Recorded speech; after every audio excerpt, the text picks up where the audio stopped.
When we see a titan standing at the bottom of a mountain or holding up a starship, we call it strength. But physically speaking, supporting that kind of weight is impossible.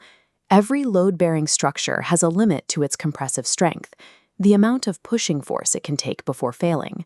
For a standard human femur, that limit is reached at roughly 1,700 pounds of pressure. Past that, the bone snaps. If you drop 1,000,000 tons on a standard human frame, the bones do not bend and they do not break. They instantly vaporize into a fine white powder. In biomechanics, muscle tissue is completely useless without a solid frame.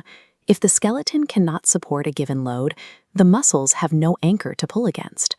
To survive the weight of a collapsing skyscraper, Bruce Banner's body has to pull off a biological engineering miracle. In a matter of seconds, his frame rapidly redesigns itself to support the weight of the world. The transformation begins with what we call the gamma shift. Banner's bones grow massively in size, but they also undergo a complete chemical change. Gamma radiation acts as a catalyst, extracting carbon from the atmosphere and his tissues. It weaves dark carbon atoms into the white calcium matrix. On this density graph, the matrix solidifies. The result is a carbon-nanotube lattice forming super-dense hydroxyapatite, effectively biological steel. But creating a purely hard skeleton would actually be a fatal mistake. If a material is too hard, it becomes brittle under extreme pressure and shatters. By weaving carbon directly into the marrow, his body creates extreme tensile strength. Much like a modern skyscraper swaying in high winds, his bones can flex and bend under 1,000,000 tons of pressure without ever snapping. During a transformation, Banner completely rewrites his own mural makeup. He turns a fragile human skeleton into an unbreakable living fortress.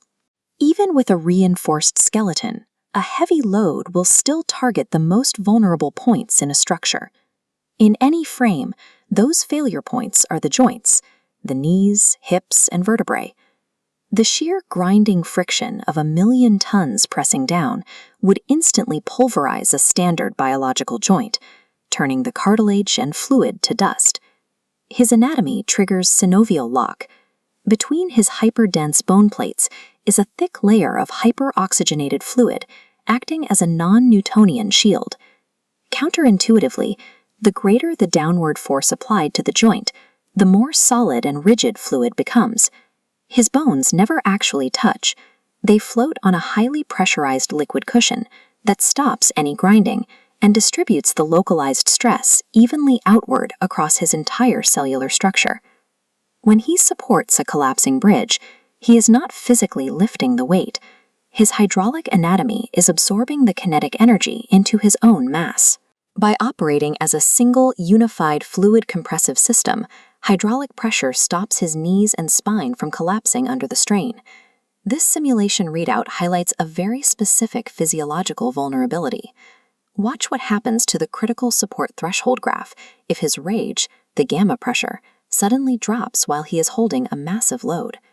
Without that continuous pulse of anger, his system undergoes rapid phase reversion. The carbon nanotube lattice begins to unweave, dissolving into the bloodstream. In a fraction of a millisecond, the skeleton reverts to standard human density, while the 1,000,000-ton load is still physically pressing down. The mathematical consequence of this is absolute. It bypasses typical bone fractures completely, causing total skeletal liquefaction and reducing his biological frame to a two-dimensional molecular smear. His unbreakable physiology is entirely conditional. It depends completely on his ability to maintain a continuous, rage-fueled energy pulse. He operates as an unstoppable biological masterpiece, forced to carry an impossible burden. If he ever calms down, if he ever finally finds true peace, the weight of the world will erase him from existence.